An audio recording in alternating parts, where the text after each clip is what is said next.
norte do meu Ceará, terra de Padinho Cício, que é padroeiro daquele lugar.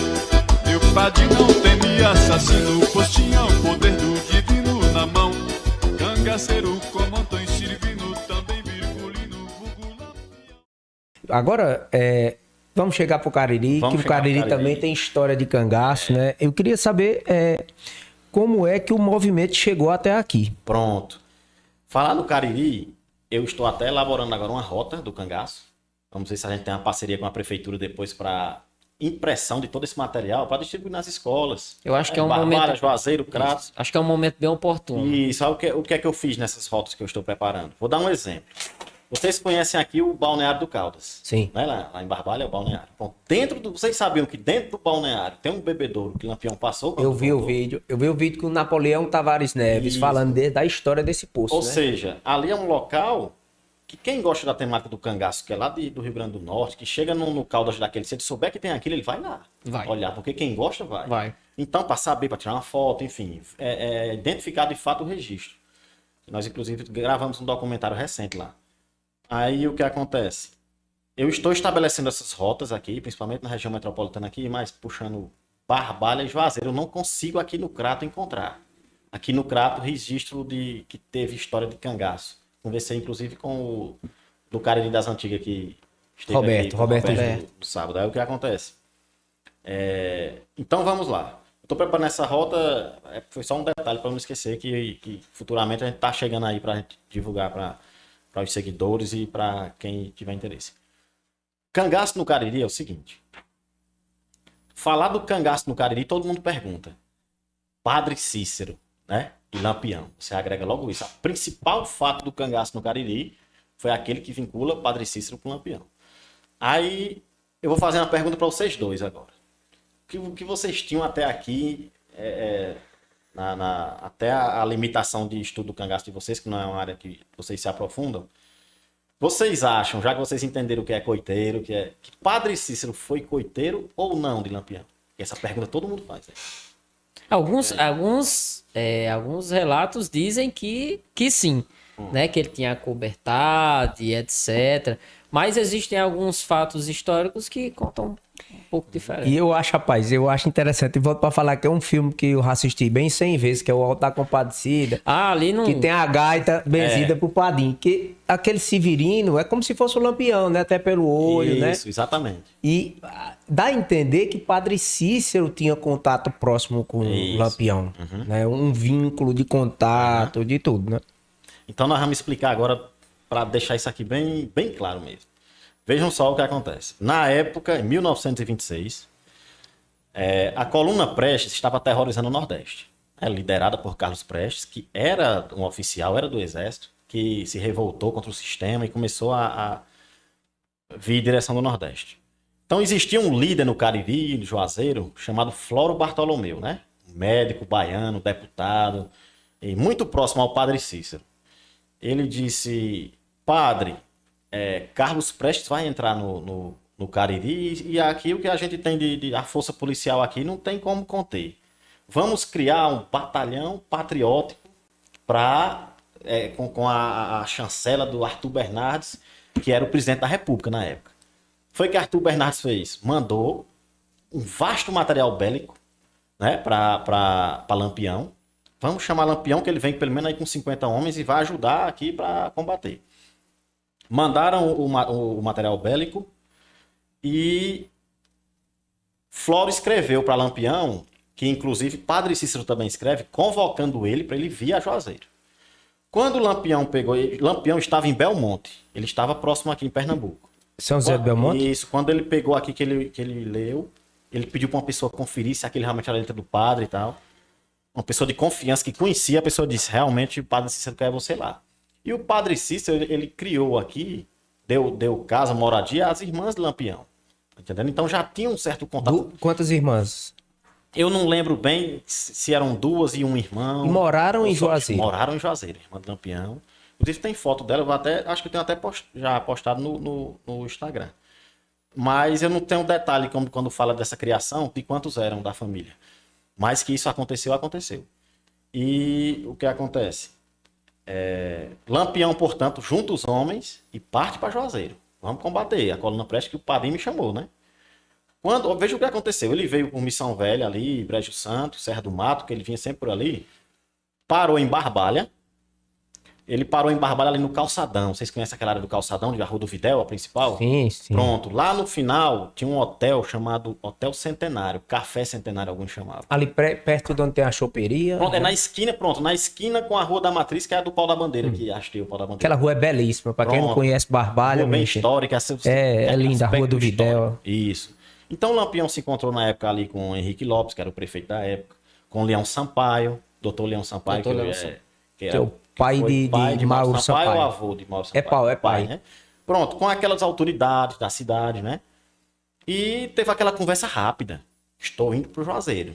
Mandou 2 homens vir na frente para dizer, chegamos. E ele era bem relacionado assim, que prefeito recebia, mesmo Não, sendo... mas é porque ele veio em forma pacífica mesmo.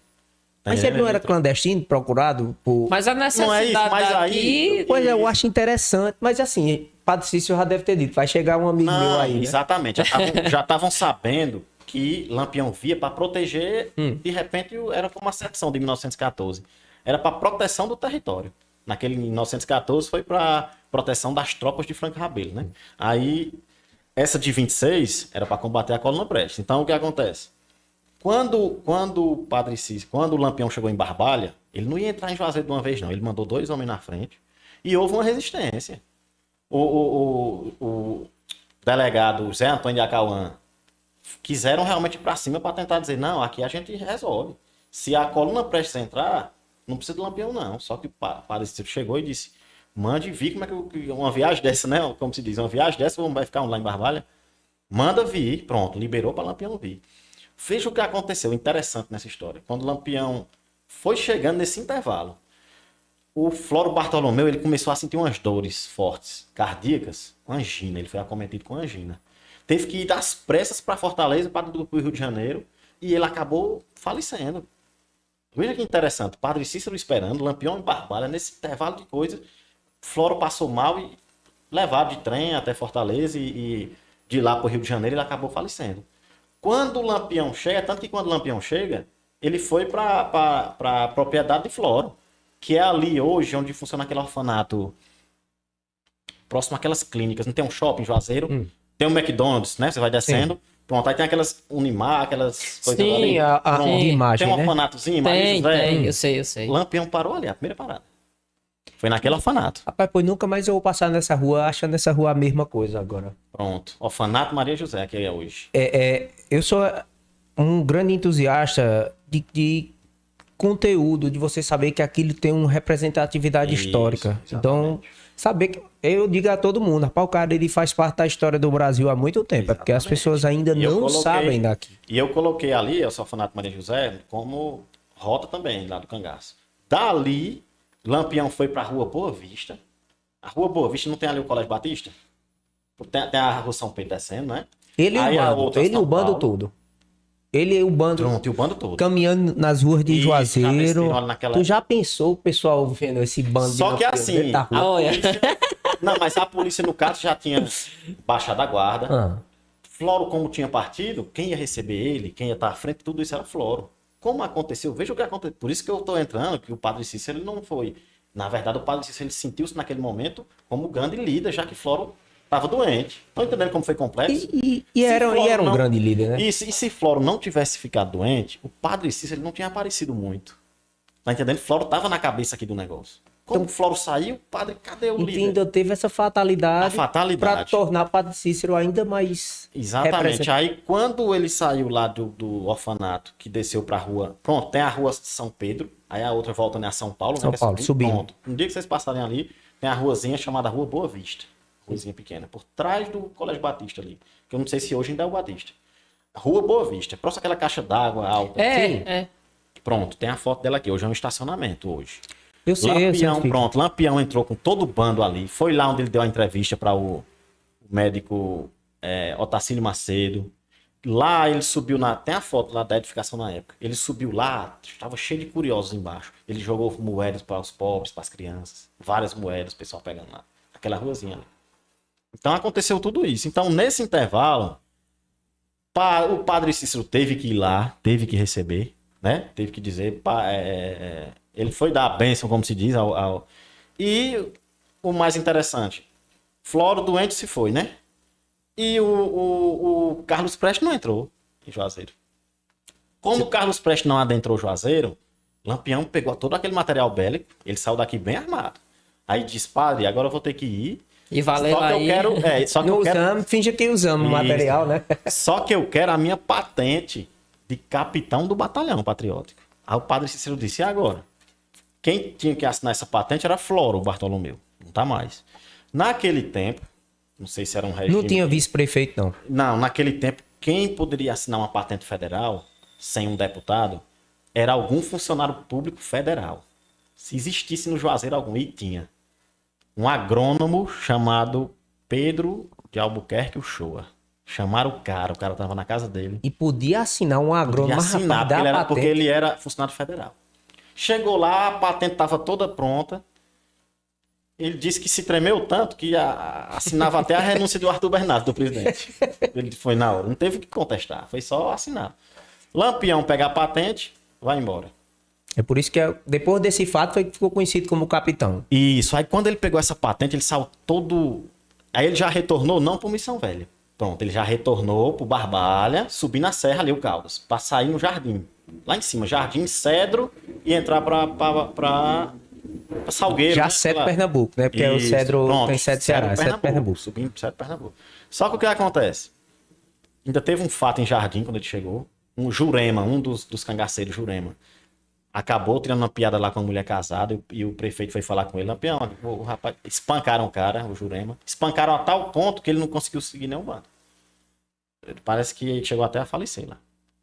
Aí, quando o Lampião foi subindo, partiu ali, saiu de Cedro, entrando em Pernambuco, aí ele começou a sentir resistência, porque a patente não tinha valor. Ele mandava o cara ir na frente, ó, o comandante da volante, pernambucana. O cara olhava ali em Belém, de São Francisco, chegando por ali, o cara, não, aqui não vale nada, se vale alguma coisa lá no Ceará. Aí Lampião juntou a turma, mandou 2 voltar para falar com o Padre Cícero. Só que nesse intervalo, olha que coisa interessante, metade do Juazeiro tava o Padre Acoiteiro acabando com o Padre Cícero. Acabou de acoitar Lampião. E a outra metade do Juazeiro, não. Ele fez foi receber porque estava proteção do nosso território. Veja como o Padre Cícero estava no meio do... E outro padre, naquele momento, teria que assumir as rédeas políticas de Juazeiro. Floro não era o líder político. Quem ia agora assumir as rédeas políticas era o Padre Cícero. Quando os 2 cabras desceram, eles vieram paisana, vamos dizer, sem os... Aí disse, padre, chegou lá em Pernambuco, não tá tendo valor não o negócio. Eles vieram no caso a pé, já de onde já eles... voltando onde tava. Aí o que Deus. acontece? O padre disse, voltem e diga a Lampião que não desça mais. Carlos Prestes não tinha passado. Metade do Juazeiro tá contra mim aqui, achando que eu sou coiteiro. A outra metade tá comigo, que acho que eu fiz certo. Então vão embora e não tem mais. Aí eles foram, deram o recado do padre. Aí Lampião se revoltou. Pronto, que isso foi em 1926. Então de 26 a 38 foram mais 12 anos de guerra. Já pensou se aquela patente fosse válida? E onde Lampião chegasse, ele fosse bem recebido, então teria acabado o cangaço? Às vezes é uma pergunta que eu faço para mim mesmo. Tá vendo como é interessante? Então, essa é uma das vertentes do cangaço no Cariri, que foi bem interessante, né? Essa do Padre Cícero.